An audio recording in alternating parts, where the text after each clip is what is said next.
மதுரை சுதந்திரம் அடைவதற்கு 2 ஆண்டுகளுக்கு முன்னால் 1945 எடுக்கப்பட்ட காணொளி காட்சி. இங்கிலாந்தை சேர்ந்த எல்லிசார் டண்டன் என்பவரால் பதிவு செய்யப்பட்ட இந்த காட்சிகள் மதுரை மீனாட்சி அம்மனின் வெளிப்புற தோற்றம்.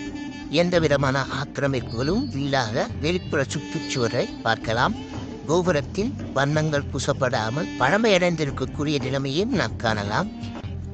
வண்டி வாகனங்களற்ற சாலைகள், ஆடை அலங்காரங்கள் ஆபரணங்கள் இல்லாத எளிமையான மனிதர்கள் கோயிலைச் சுற்றிலும் சுற்றி வருவதைக் காணலாம். கோயிலின் தெப்பக்குளம் அன்றாட வாழ்வியலுக்கு பயன்படுவதை இந்த காணொலி மூலம் நாம் உணரலாம். சுமார் 75 ஆண்டுகளுக்கு முன்னால் உள்ள மதுரையை இந்த அளவு நாம் நினைத்து கூட பார்க்க முடியாது. அப்படி ஒரு பிரம்மாண்ட வளர்ச்சியை அடைந்திருக்கக்கூடிய மதுரை மாநகரி இன்றைக்கு உள்ள நவநாகரிக மந்தைகளின் தோற்றம். அன்றைய காலகட்டத்தில் அந்த நவநாகரிகம் இல்லாத இனிமையான இளம் பெண்களின் தோற்றம். தெருவெங்கும் காய்கறி வியாபாரம், கூடையை சுமந்து சென்று இருக்கக்கூடிய சூழ்நிலையை காட்டும் படமான இதை காணலாம். பெண்கள் பெரும்பாலும் ஜாக்கெட் அணியாத சூழ்நிலையை தான் இப்படத்தில் தென்படுகிறார்கள். வேட்டி சட்டை இறங்கும் ஏதோ கிழிந்த உலகிலும் தான் சிறுமிகள் நாம் இங்கே காண முடியும்.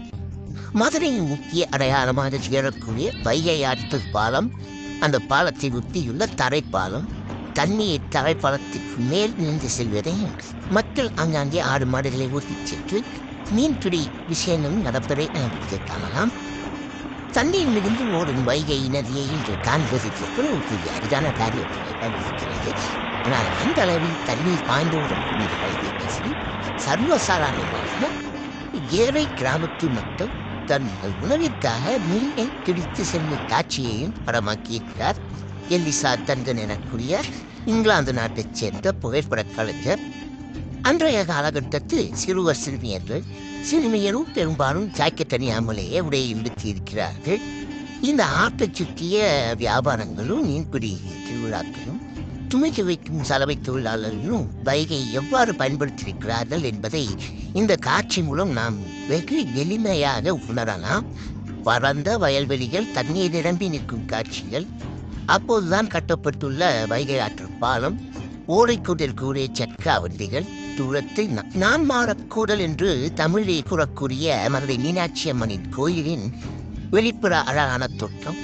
அன்றைய காலகட்டத்தில் நாயக்கர் மகாலின் புல் நுழைவாயிலை படம் பிடித்திருக்கிறார். அந்த நாயக்கர் மகாலின் இன்றைய தோற்றம் மிக பிரமிப்பாக இருக்கும். ஆனால் அன்றைய காலகட்டத்தில் சற்று பொழிவில்லாத சூழ்நிலை காணப்படுவதை நாம் இங்கே காணலாம்.